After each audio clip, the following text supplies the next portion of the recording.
Hello मेरे प्यारे दोस्तों, आप सभी को मेरे यूट्यूब चैनल कहानी का खजाना में स्वागत करती हूँ। आई होप आप सभी लोग खुश होंगे, स्वस्थ होंगे। चलिए दोस्तों, आज आप सबको मैं एक नई कहानी सुनाती हूँ। उस रात बहुत ही बारिश हो रही थी, बिजली भी चली गई। मेरे पति अपने काम के चलते 10 दिन के लिए लखनऊ चले गए थे। जब से पति गए हैं तब से उनका कॉल भी बहुत कम ही आता है और मैंने उम्मीद करना भी छोड़ दिया। हमारे रिश्ते में अब वो पहले जैसी चाहत नहीं रही। अब तो वक्त के साथ ठंडी पड़ चुकी थी। मेरा एक 27 साल का देवर है मोहित, जो हमारे साथ ही रहता था। वो बहुत ही शांत स्वभाव का था और बिना कुछ कहे घर के हर एक काम में मेरी मदद भी कर देता था। जब मेरा देवर अपनी आंखें चुराते हुए मुझे देखता था तो मेरे अंदर एक अजीब सी झंझनाहट फैल जाती थी। मैं खुद से सवाल करती थी कि ये मैं क्या महसूस कर रही हूँ, लेकिन मैं खुद को इस एहसास से दूर भी नहीं कर पाती थी। तब रात के 10 बज रहे थे, बिजली भी चली गई। एक तो बारिश और ऊपर से गर्मी। मैं बिस्तर पर करवटें बदल रही थी। मैंने पतली सी नाइटी पहन रखी थी जो पसीने से पूरी तरह से भीग चुकी थी। तभी मोहित धीरे से कमरे में आया। मोहित ने धीमी सी आवाज में पूछा, भाभी आप ठीक तो हो ना? और वो आकर बिस्तर के किनारे बैठ गया। मोमबत्ती की मंद रोशनी में वो मेरे माथे से बह रही पसीने को देख रहा था। पसीने की कुछ बूंदें मेरी गालों से भी बह रही थी। मोहित अपने हाथों से मेरे पसीने को पोंछ रहा था और उनकी उंगलियां मेरे बालों को छू गई। उनके छूते ही मेरे पूरे शरीर में एक बिजली की लहर दौड़ गई। हम दोनों चुप थे। कमरे में सिर्फ बारिश की तेज आवाज और हमारी तेज सांसों की आवाज आ रही थी। मेरी आंखें बंद थी, लेकिन मैं हर एक स्पर्श को महसूस कर रही थी। मैंने धीरे से उसकी कलाई पकड़ ली और उसकी हथेलियां मैंने अपने कान में लगा लिया।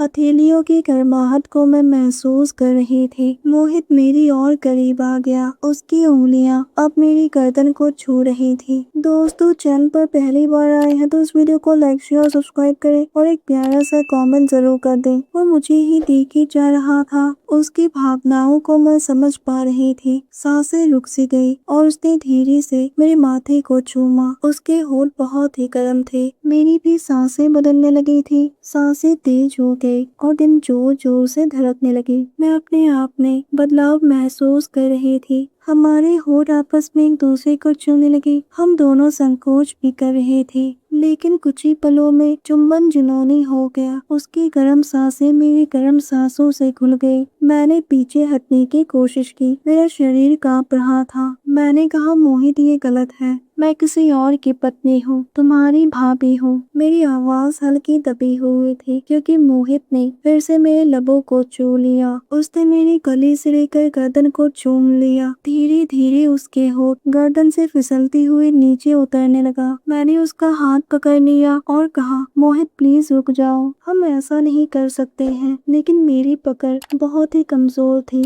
उसके लबों ने फिर से मेरे लबों को थक लिया और चुंबन गहरा होता गया। मोहित ने धीरे से नाइटी के बटन को एक एक करके खोला और नाइटी खुलता चला गया। मैं पूरी तरह से हर एक पर्दे से आजाद होती गई। सांसें तेज और दिल की धड़कन ऊपर नीचे होने लगी। मोमबत्ती अब पूरी तरह से पिघल चुकी थी, लेकिन बाहर की रोशनी से हमारा बदन चमक रहा था। मोहित जुनूनी होता गया। जैसे वो आगे बढ़ने लगा, मैं जोर से कड़ा उठी। मैं तो पति को भूल चुकी थी और मोहित के साथ खूबसूरत लम्हे में खो गई। रात के 2 बजे हम दोनों शांत हो गए। हम दोनों ने एक दूसरे से बात नहीं की। मेरा मन संतुष्ट थी और अपराध बोध से भरा हुआ था। बारिश की उस रात ने सब कुछ बदल के रख दिया। अब मैं खुद को जिंदा महसूस करने लगी थी। दोस्तों, आप सबने अपना कीमती समय निकाल कर इस वीडियो को सुना, इसके लिए आप सभी को धन्यवाद करती हूँ। धन्यवाद दोस्तों।